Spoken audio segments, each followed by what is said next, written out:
Another problem with a big name, this time TalkTalk, who it seems sometimes can have trouble understanding the term X-directory. The first telephone book was invented in 1878, and then it had just 50 numbers. Now there are hundreds of ways to get hold of someone's number. Online, through one of the many phone inquiry services, or the good old-fashioned directory. These days, the phone book is actually getting slimmer because half of us are choosing not to be listed in it by going X-directory. But with one of the biggest phone companies in the country, that might not make any difference. Some customers made it perfectly clear they didn't want their details published. So how come they're still in here for anyone to see? TalkTalk, the phone service from the Carphone Warehouse, was launched in 2003 to rival BT. 5 years on, they've got over 3 million customers. Nicholas Jasper is one of them. I signed up with TalkTalk in November 2004 purely because they're cheaper and they offered weekend calls. When they came to the door to offer me the service, I requested that I continue being X-directory. Nicholas had been X-directory for 10 years to avoid nuisance calls, but in January this year he got a nasty shock. I was looking through the phone book to see if there was any other members of my family in there, and I come across my name in bold writing, which made me very angry considering it now goes out to everyone in the county. Nicholas phoned BT, who published the phone book. They told him that TalkTalk had supplied them with his information. When he phoned TalkTalk, they said that as far as they were concerned, he had never been X-directory. And although they've now agreed to put right their mistake, his name, address and phone number will stay in the phone book for the rest of the year. Carl Parr has been trying to get his name out of the phone book for 3 years.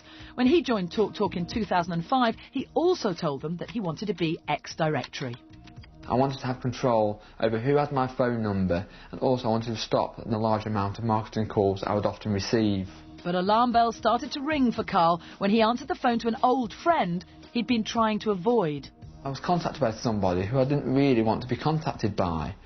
That made me dubious of how they got hold of my phone number, and that made me look on the internet and even in the new published phone book and to find out that actually my name was actually published in it. That was in 2006. TalkTalk promised to remove his details from the directory and gave him £40 for the inconvenience. But then the next year's phone book arrived, and his name was still there. It's quite frustrating really, it's like banging your head against a brick wall, because I've requested repeatedly to be X-directory for the last 3 years. When companies release your details without your permission, they're breaking the law. But the consequences for you could be even more serious, especially if the reason you went X-directory in the first place was because of the real danger of someone finding out where you live. This woman, another TalkTalk customer, doesn't want to be identified. I've been X-directory since 1998 after being the victim of a serious physical assault and wanted to keep my details, address and phone number from being discovered. But in March last year, she discovered TalkTalk had given her details to 192.com. She had them removed, but a few months later she received a copy of the latest phone book, and her name was in there as well. To my horror, it was listed, but not just my initial, my full first name, along with my address and phone number.